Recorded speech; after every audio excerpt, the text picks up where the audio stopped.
Thank you, Ribo. Welcome everyone to our webinar. I would like to first thank all the panelists for joining us today. We are excited to having a meaningful engagement and hear what the conversation brings to the table. I would like to start by introducing our panelists from Year Beyond, starting with Carrie Meshek. So Carrie is a dedicated social development practitioner with nearly 20 years of experience in South Africa's development sector. She began her career in social work before moving into the education sector and later in the youth sector with the Year Beyond program. Passionate about community development, Carrie has worked with various nonprofits across the country, believing that quality education and empowering youth people are essential for building a more inclusive and engaged society. She holds a master's degree from the University of Cape Town, reflecting her commitment and meaningful change in the communities she serves. And next from Year Beyond, I'd like to introduce Simone Janse van Vieren, who is an accomplished and dedicated professional with a passion for education and community development. With a career spanning over a decade, she has made significant contributions in the field of ECD in South Africa. Her expertise range from project management to teacher training to curriculum development and fundraising. Throughout her career, Simone has demonstrated exceptional leadership as evidenced in her role as training manager at Thembelita, earning her numerous accolades, including the Ministerial Youth Excellence Award for Leadership and the EBOS Erfenisproject Ertukening Award. In addition to her professional achievements, Simone is a lifelong learner and currently pursuing a degree in psychology. Thank you very much. And we also have panelists from Youth at Work. From here, we have Ms. Huitone Lechogo, who is a distinguished young professional, celebrated as one of the top 35 under 35 by the Youth Employment Service in South Africa. With over 4 years of experience in human resources, she currently leads an HR team at Youth at Work, which has honored her as the YES Implementation Partner of the Year in 2024. So Huitone's career is a powerful testament to the transformative impact of youth employment programs like YES, which strive to unlock the economic potential of young South Africans by providing them with valuable work experience and opportunities. Well done on that part. And last but not least, I would like to introduce Jabulani Mkajwa, who is a youth profiler manager working for Youth at Work, implementing the Youth Profiler Education Program. He's a qualified educator with 8 years experience in the classroom. He currently serves as a senior management team member for Youth at Work and is responsible for rolling out the Youth at Work education programs. Thank you very much for joining us. I would like to open the floor to Year Beyond, if they could kindly share their screens and share their presentation with us. As Ribo has mentioned, we have the chat box open for any questions and any comments as the presentations go. Thank you. Over to you, Carrie.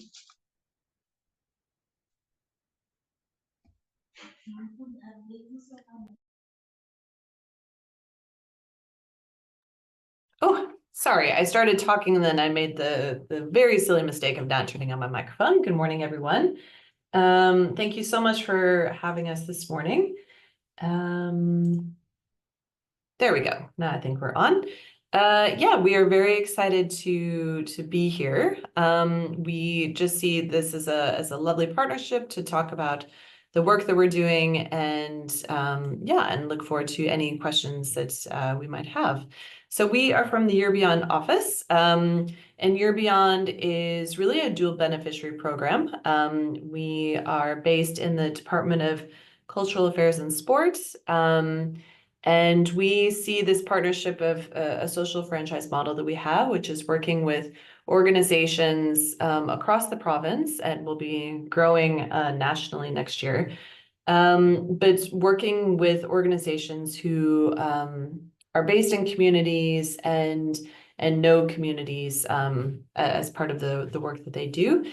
Year Beyond is a youth focused program, which is looking at 18 to 25-year-olds and giving them a pathway to what they want to do post the year. And so what we do is we look at three main elements for youth development, which is to serve their communities and giving them a very specific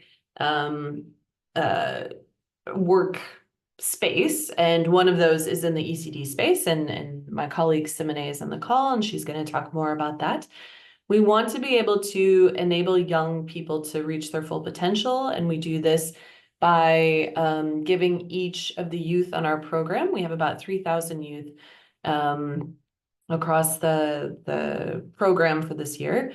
They will all have a mentor that they meet with once a week. So they're in service from Monday through Thursday. And then on Friday, we have a youth curriculum called Future Fit, which is a really important part of what they do. And then in terms of connection, we want them to leave the program. It's a 10-month program. We want them to leave with an idea of what they want to do next. So we want them to either leave with a work opportunity or a study opportunity. And so we have lots of ways that we do that through opportunity expos. We have a host of partnerships within the both public and private sectors, or we even have a study fair, which is introducing young people to higher education institutions. So just to give you a scope of the kind of places we work, so these are our numbers to date. We do have a small program happening in the Eastern Cape this year, and we're hoping to move into maybe 1 or 2 additional provinces next year. We work in partners, as we said, and so those have a variety of different lenses. Our Western Cape sites, very specifically, we work at 106 ECD centers.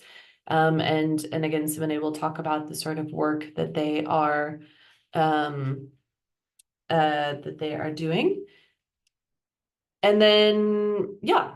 And so I suppose, Simone, it is over to you.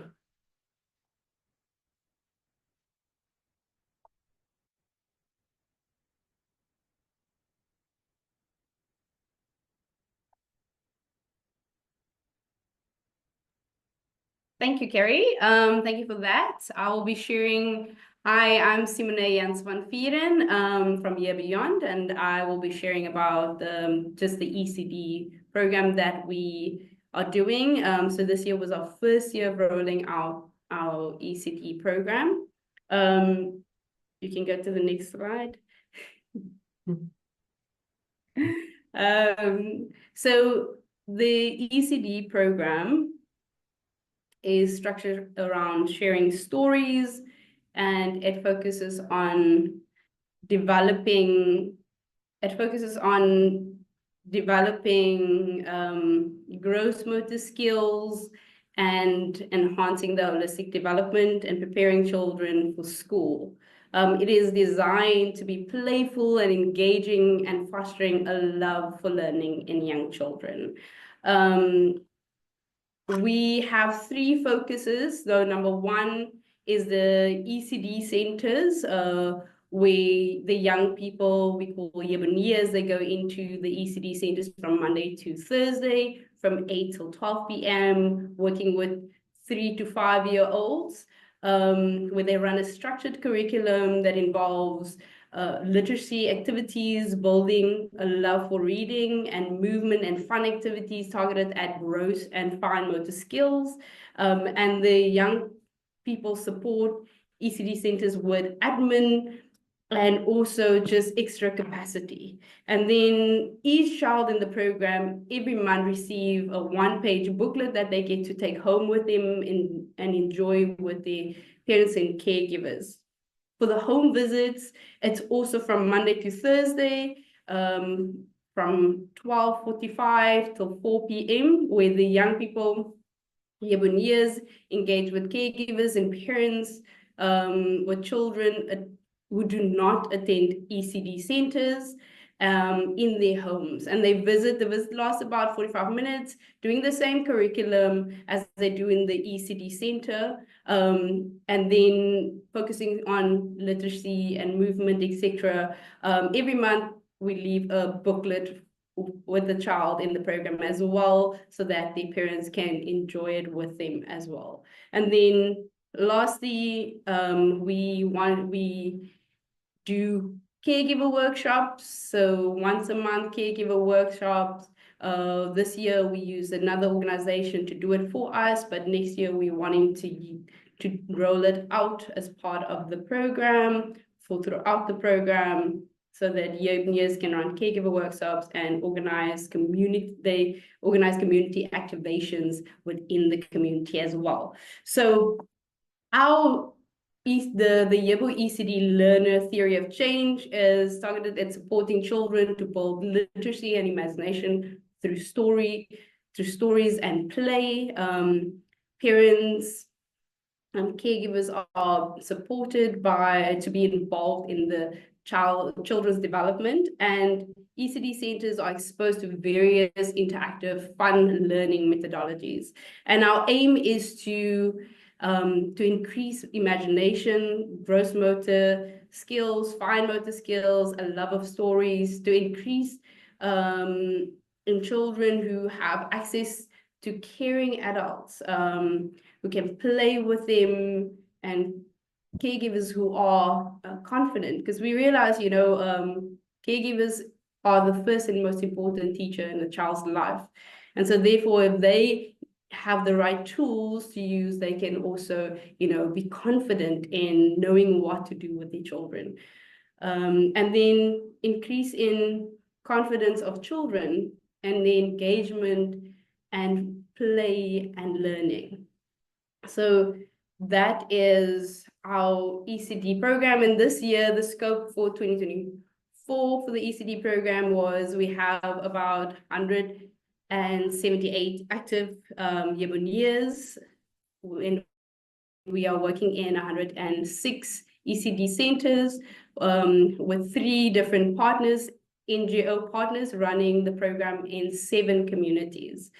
And at the moment, we have 2,500 plus children supported on a weekly basis, in attendance and tracking their growth. And so that is what we do in the ECD program for Year Beyond. Thank you so much.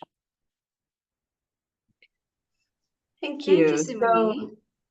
Yeah, and then maybe just to say a little bit about our youth and the way that we build them, their competencies over the years. So we have the 18 to 25-year-olds, where we look at it as they're building their technical skills, working with the learners in the ECD center, and we do this through finding young people who are unsure of their next step. We offer them a lot of different activities in the year, which I'll show you here. This is the Year Beyond journey for the young people, because we want them to come out on the other side really knowing themselves a bit more and what they can go into in the next year. So just to say who a little bit of our youth are, we have a much younger cohort than we've had in years past. So we have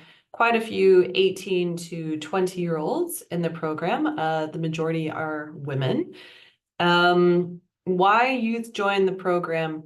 We do a baseline and an endline survey for all the young people in the program, and the majority of them want to gain work experience and to serve in the communities. And so all of the opportunities that we give them, ECD being one of those options, really is about giving back to places in their neighborhoods. So one of the requirements is that we link them to an opportunity that's close to where they are. And then what we have found is that after a year on the program with the mentor and giving back to the communities, we do see increased levels of hopefulness, They are more active. Many say that they want to even volunteer in their community, and there's a raised level of confidence.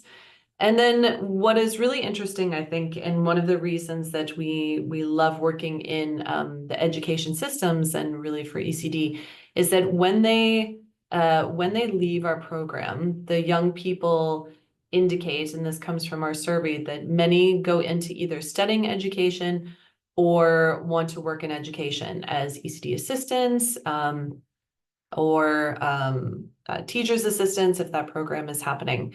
And so, yeah, I think those, I'm going to just stop sharing here. I think some of the recommendations that we have come from this program, because it's, yeah, we are learning and iterating all the time with the program.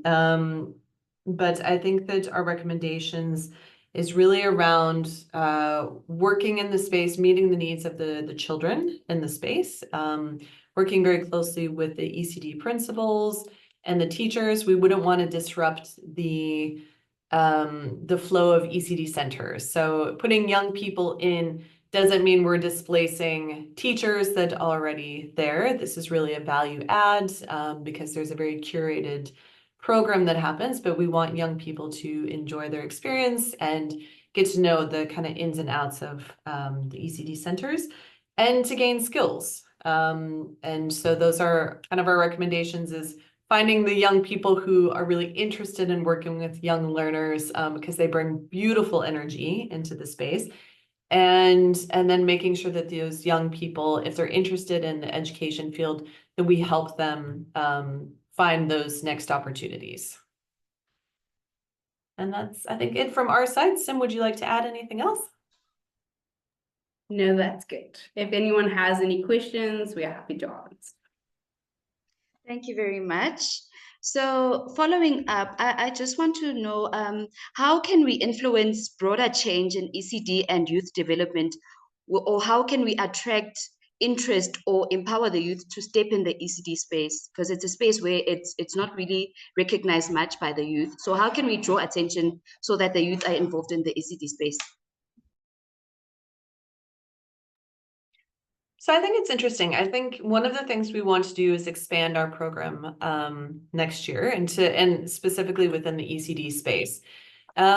So what we have historically always done is taken matriculants only onto our program.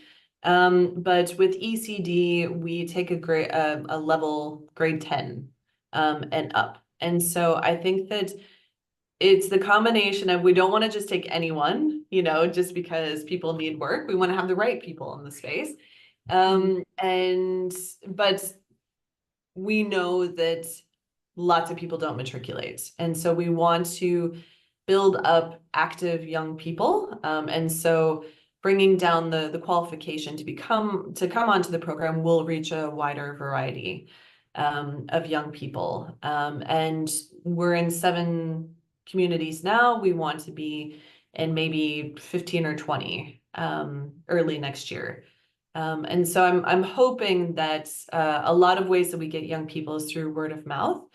And so we are just hoping that we can build on the really good implementation that's happened this year. So it's been an interesting kind of second year of a pilot, but yeah, it's really grown legs, and there's lots of excitement for using it in different communities. And maybe just to say, what's really also lovely is that we've been able to work in registered and non-registered ECD centers. And so the spread of those we can work with is just 3 to 5-year-olds. We're not saying they have to be in an ECD center. They need to just be 3 to 5 years old. Can we support them in a place, in a school, or in their home? Thank you very much, Carrie. And my last question is, since you have these public employment programs, how has having the youth volunteering at ECD centers and households, how has that strengthened children's cognitive and learning abilities? How has that changed for the children in both ECD and the households that they volunteer at? Sim, would you like to answer that? Okay, so this was our first year, but from our site visits, receiving feedback from teachers and principals and parents, they are seeing a difference in the children engaging with stories, and just really loving it. And they are seeing a difference in just also even the teachers getting excited and more energized by the young people being in the school and just bring a different energy into the school. And parents are seeing a big difference in, I spoke to a parent where the parent was saying to me, my child can write her name now. And she's so excited because her child is going to grade R next year and had never been in an ECD center before. And she herself was not doing anything with her child, but now the storybooks that we leave, the little booklets that we leave with them, she says her child could just tell her all the stories that's in, talk about all the pictures and share all the stories. And so in terms of that, we are seeing a difference in just the refreshing in terms of the energy in the ECD centers, and also bringing structure to a lot of those ECD centers. And it's a structured program, and the teachers and the principals are also seeing a difference and wanting to implement even more of it.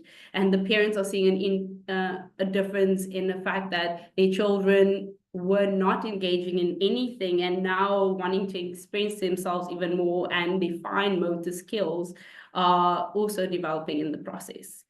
Yeah. Thank you very much, Simone. That was wonderful to hear.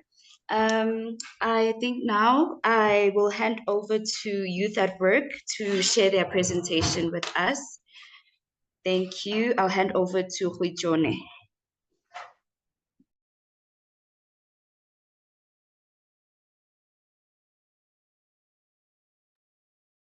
Right. Thank you so much, Namfundo. Let me just share. Right.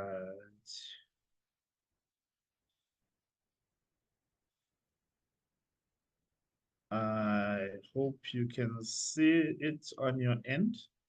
Yes, we can see it. Thank you. All right. Thank you so much for the invitation to come and be part of this conversation, which I think it's a rather interesting one because it's in line with what we do here at Youth at Work. So I am not Hosione, I am Jabulani, but Hosione is gonna just take over now after me. So what she will be doing is first giving context and background about Youth at Work and what Youth at Work does. Then I will take over and speak about the part that speaks to what work do we do within the ECD space. So yeah, over to you, Khoisiona. Thank you. Thank you so much, Jabulani. My name is Huitone Joho. I've been working with Youth at Work for the past 4 years. So Youth at Work is an award-winning YES implementational partner. We started being the implementational partner of YES from the year 2018. Youth at Work, it's a women-led organization, and 80% of the staff in Youth at Work, they are all youth. So what Youth at Work does is that our aim is to empower youth through work. So one of the things that we stand for is that we want all the youth who we're going to onboard on the YES program to remain economically active after the YES 12-month program. So our aim as Youth at Work, we drive South Africa's future by fostering SME development, igniting entrepreneurial spirit, and also empowering youth through employment.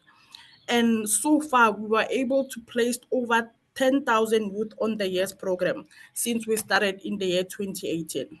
So one of the aim, as I've said, is that we want the youth to remain economically active after the YES program. So our absorption rate now it's 49%. This include permanent contract and also fixed term contract. So one of the aim as the yes implementational partner, we need to ensure that the youth remain on the program. So on our recruitment stage and also selecting the youth, we need to ensure that the youth understand that this is a 12-month program, and we need them to understand that whatever work that they have chosen or whatever field of work that they want to participate in, they are going to remain for the coming 12 months. Hence, we have an retention rate of 92%. Currently, all the active youth that we have in the program, they are 3,200. So our aim as Youth at Work is to ensure that all these youth that are in the program, we have them in different sectors, and we also have most of our youth that are in education. So we need to ensure that if they say that let's say they're in ECDs, we discuss with the ECDs that, okay, all the youth that you are going to recruit, you need to ensure that after the 12 months, you give them a permanent contract or a fixed term contract. So the aim of it is to ensure that all the youth that are on the program, most of them after the 12 months, they'll say they want to start off, which is something that we also encourage the youth to do.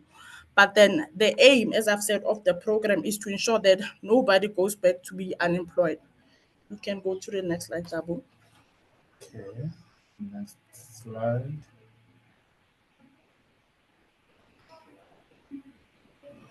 Okay, this one speaks to me, so I can tell them all. Okay.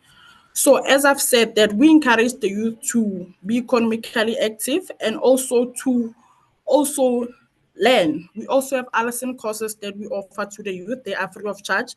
We also encourage them that if they don't want to take the permanent contract or go into a fixed term contract, they can go back to school, or they can open their own organizations, like they can open their own businesses. That's what we try to encourage the youth to do.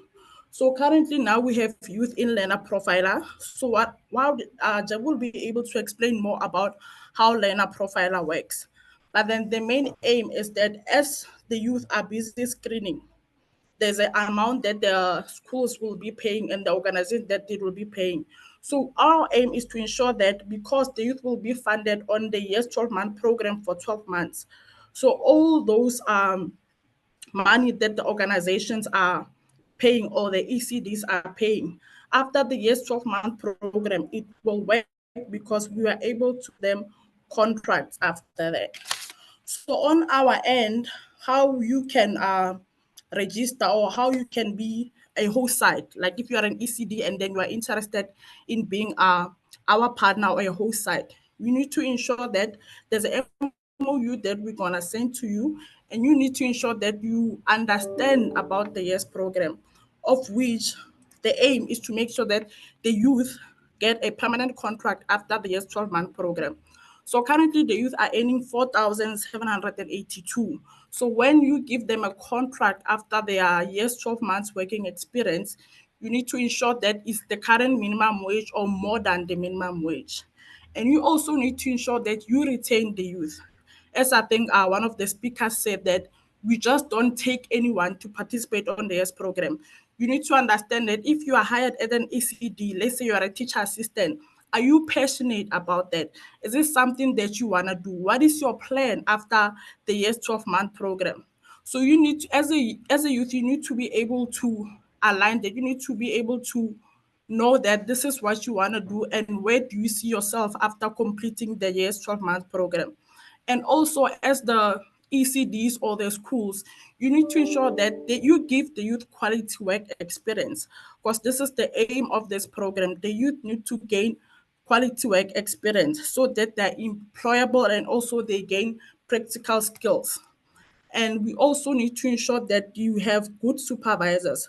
So as most of our yes youth, they have no experience at all. So it's not easy from going from studying and then working. So you need to make sure that as an organization, we have someone who's dedicated to explain to the youth, to show our youth that this is how we do things at the work. This is, you need to be early, you need to ensure that you do all the tasks that we have given to you. This is somebody who's gonna like coach them and redirect them.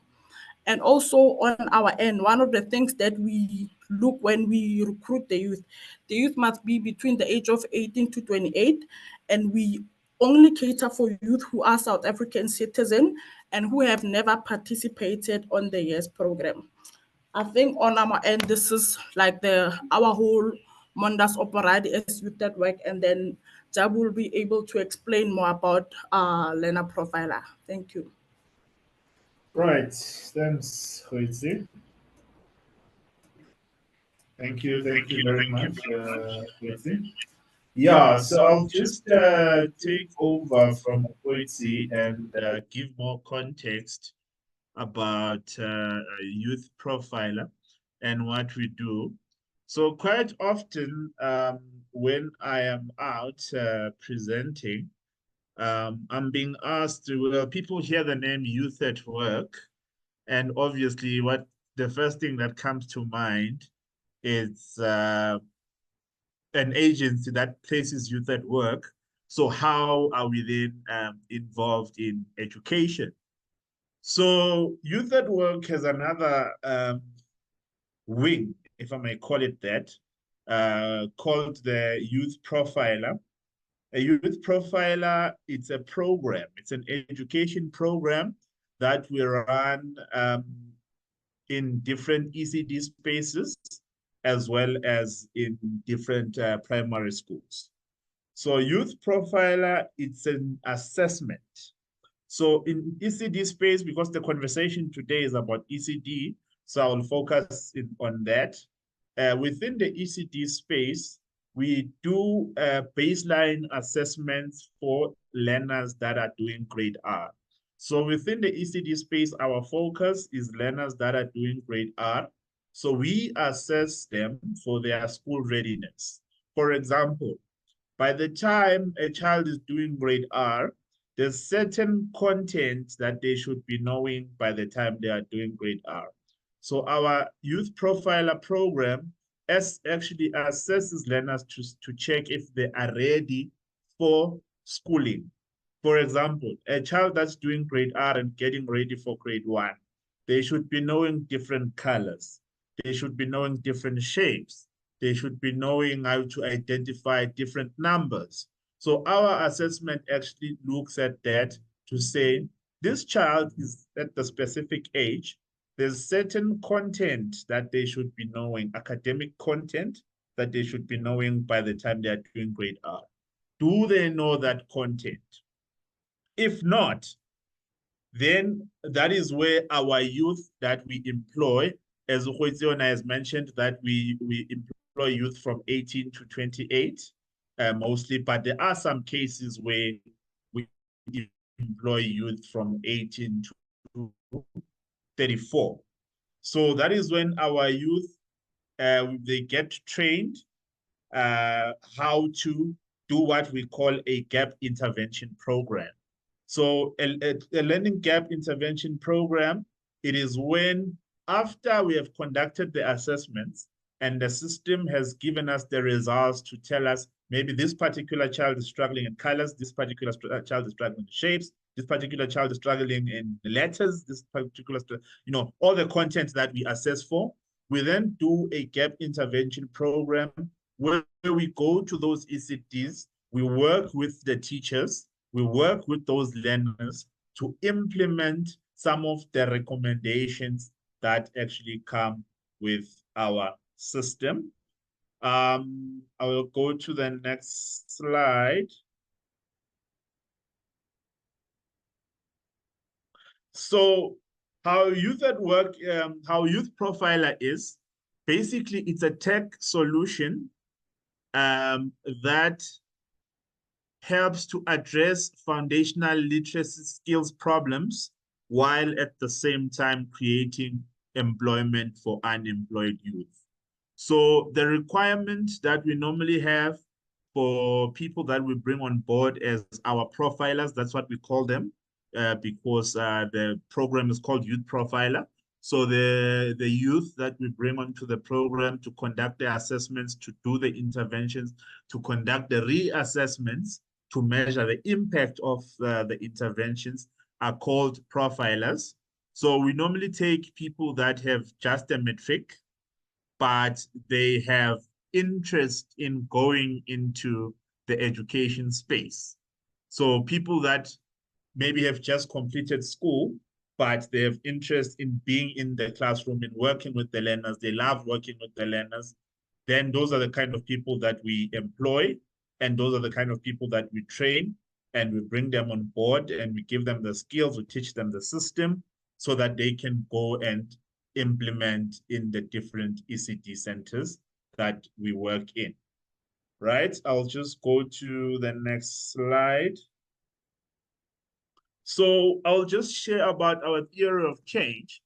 So initially, how we look at things as youth at work or as a youth profiler, we conduct baseline assessments. So we go to your center, for example, your ECD center.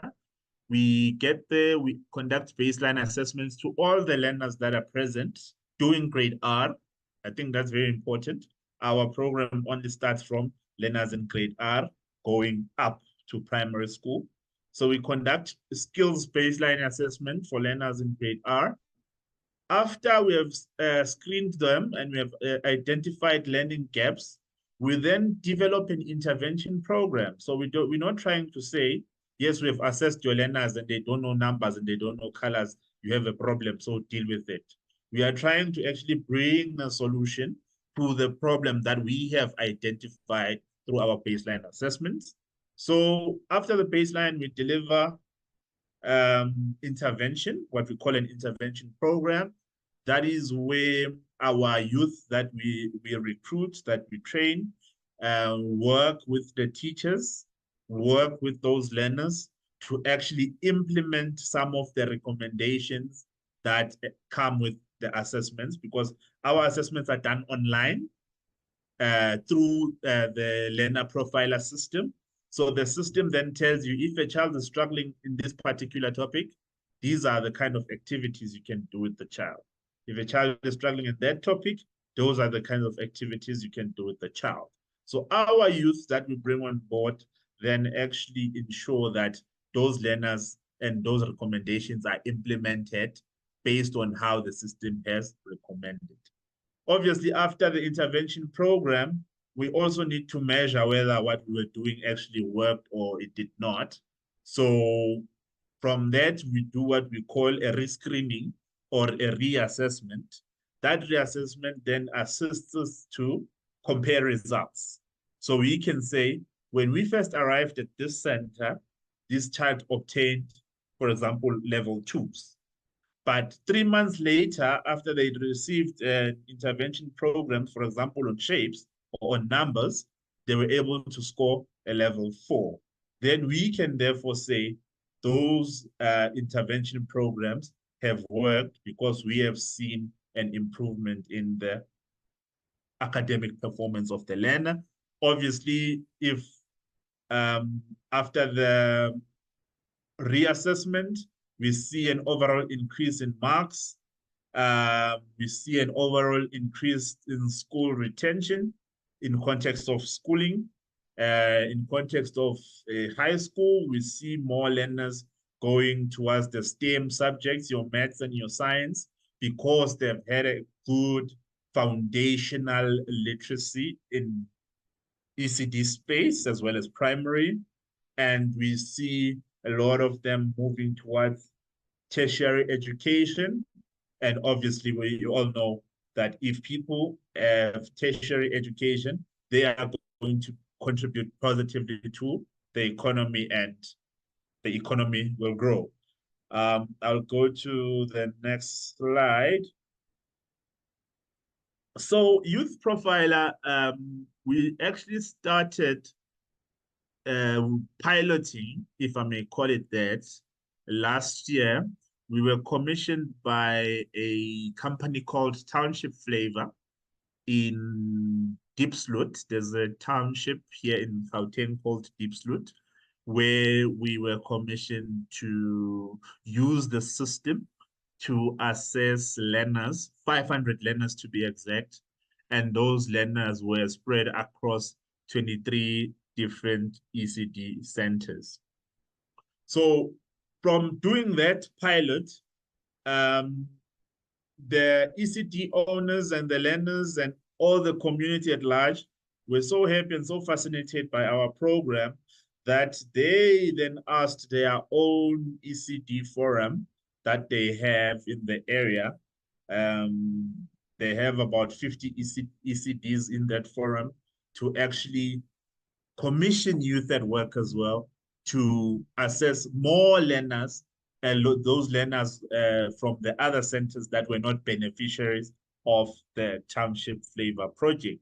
So Komanani actually came to us and asked us to roll out this program in other ECDs that never got to benefit. And we are currently busy with the Komanani project, and we have assessed over 600 learners just for the Komanani ECD Forum learners. Right, so I will just go to the final slide. Okay, it seems like I am done. This was the final slide. I hope I did not take too long, Nomfundo.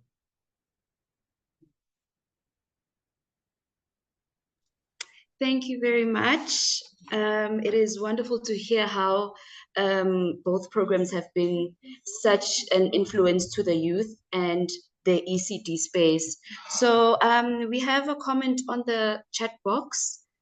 It seems that the youth who are employed on these programs are addressing a critical capacity gap for ECD sector, but what further investments are still needed to make their role in the sector sustainable? So what further investments are still required for youth to have their role sustainable in the sector? Yeah, you know, to answer that one, it's quite a tricky question, but I will answer it as best as I can, because now currently we are in a situation where we only have the youth for 1 year, right? So the moment that 1 year expires and that year's funding expires, you find yourself in a situation where if you have not generated enough income to retain them, because now they already have the skills, they have the knowledge of how to do these assessments, of how to do these interventions, of how to work with these learners, of how to work with these teachers as well. So now you find yourself in a situation whereby now you have to let skilled people go because you don't have enough capacity maybe to pay them a salary that's above minimum wage, as Huiziona said, that 4,700 and something. So now you have to bring new people, you have to conduct training. They still need a month or two to get used to the role that they need to get to. So it's quite a lot. I think if maybe these programs were maybe to be 3-year programs instead of being just a 1-year program, that would be more sustainable, but that's just my personal opinion about it.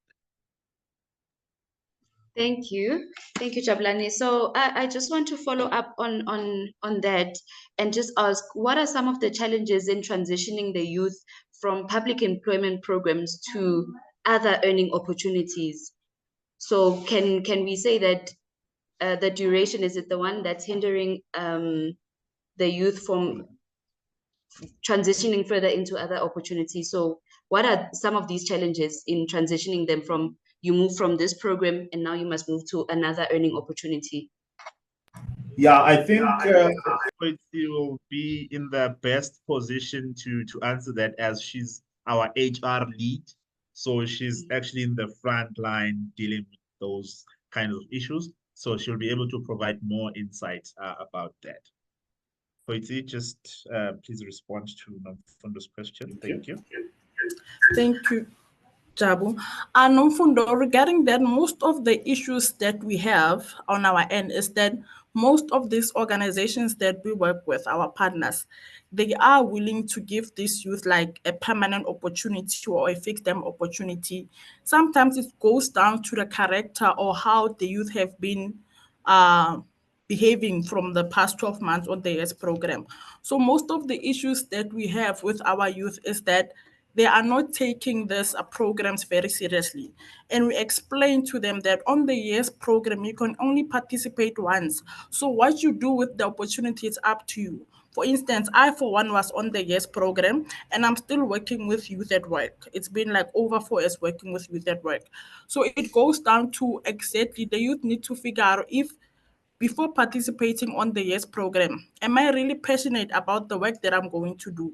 Am I still trying to find my feet or what is happening? So I think that's one of the things that we should look at as young people of South Africa, that before you embark on any opportunity, are you ready for that opportunity? What are your plans after this 12-month period ends? So I think if we can look at that, it goes down to character, and if the youth are really passionate about their work that they're going to do, or if they will be interested like the coming 5 years to still be working like in that company. I think those are some of the challenges that we find, especially with our youth. Thank you, Huiti. It seems that we just basically need to get the youth to know how to utilize their skills that they're gaining from these programs, and more of professionalism and how they conduct themselves at work. Thank you. And we see a hand from Carrie. Over to you, Carrie.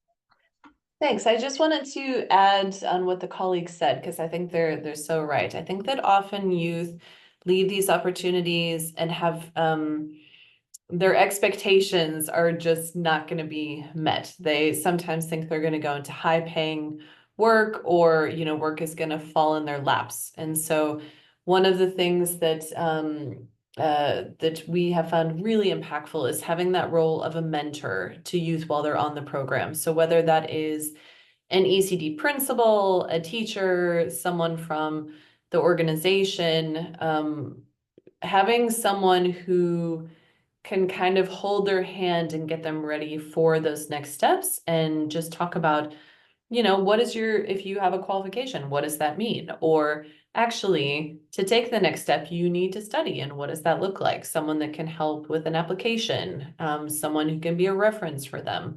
So I think it's someone who we can say to youth, you need to be able to articulate where your strengths and weaknesses are, or the opportunities. I think sometimes people just don't know how to take that next step. And so I think if we can just do that bridge, that bridging of their understanding, I think it can go a long way as well. Thank you, Carrie. So looking at this is a common problem, if I may say. So I just want to know, please describe any lessons learned from implementing your programs, and how have they impacted the ECD ecosystem in the communities that you work in? Can you just repeat the question, please?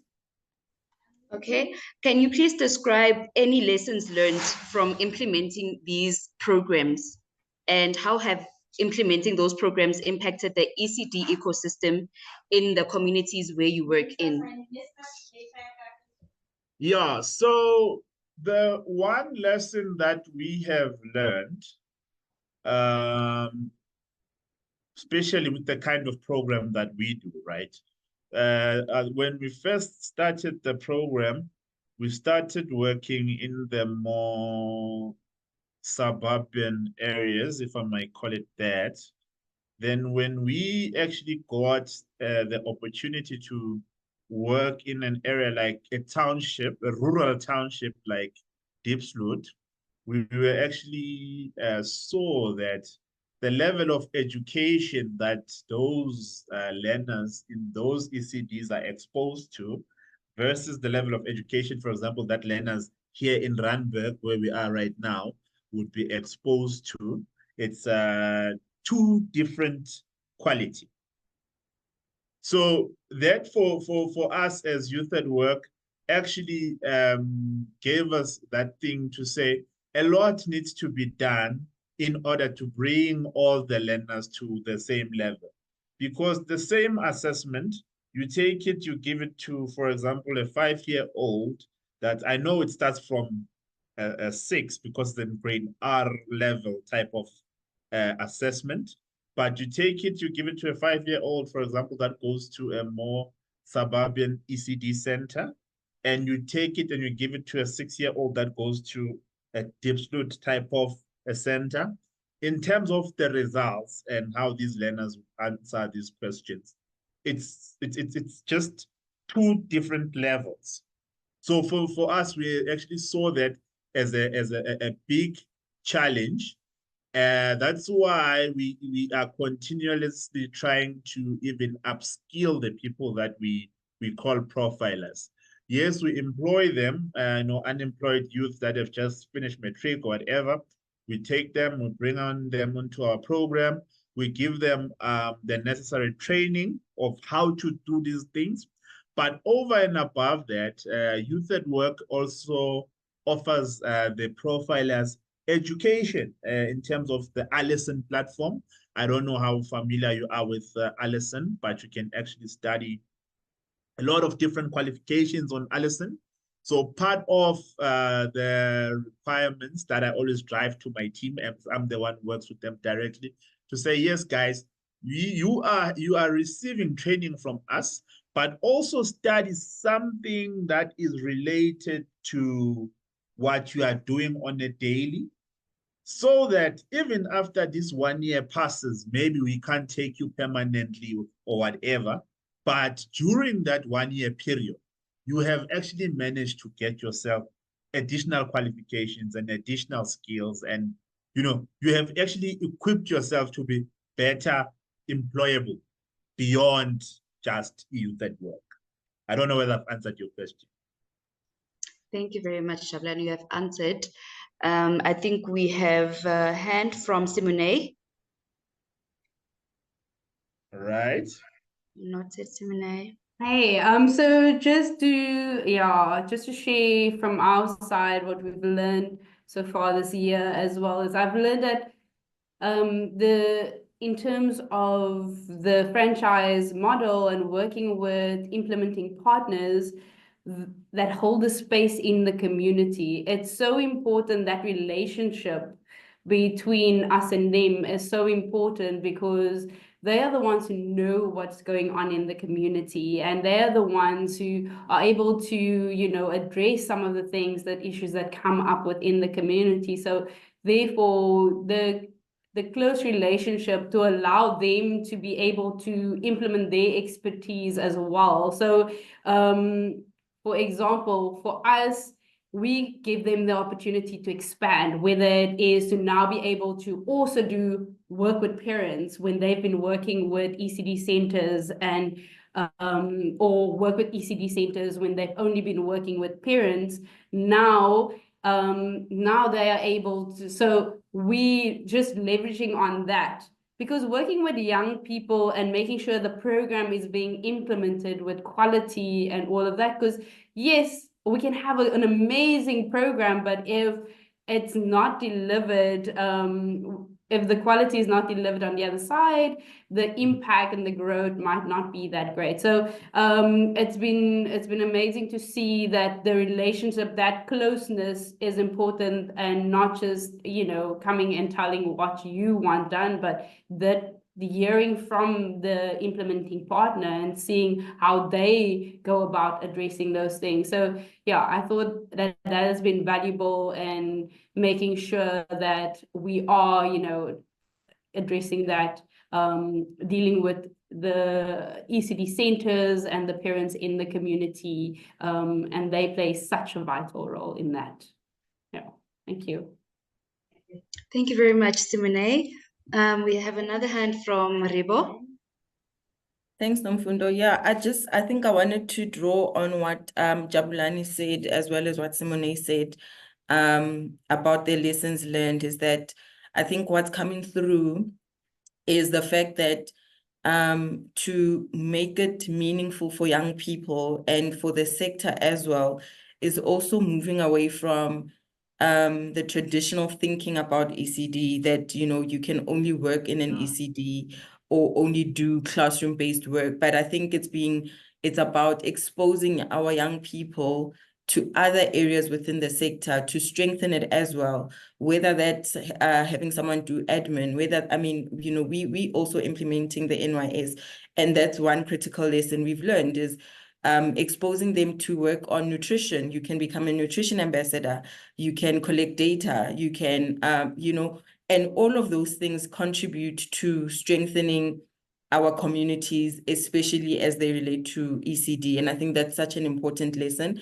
But I particularly also like what Jabulani said about exposing them to other opportunities to gain skills as they are still on the program, because it sets them up to potentially access other opportunities once they leave. So I think that's brilliant. And I just wanted you know, before you close the session, to say to our partners, they are doing such amazing work.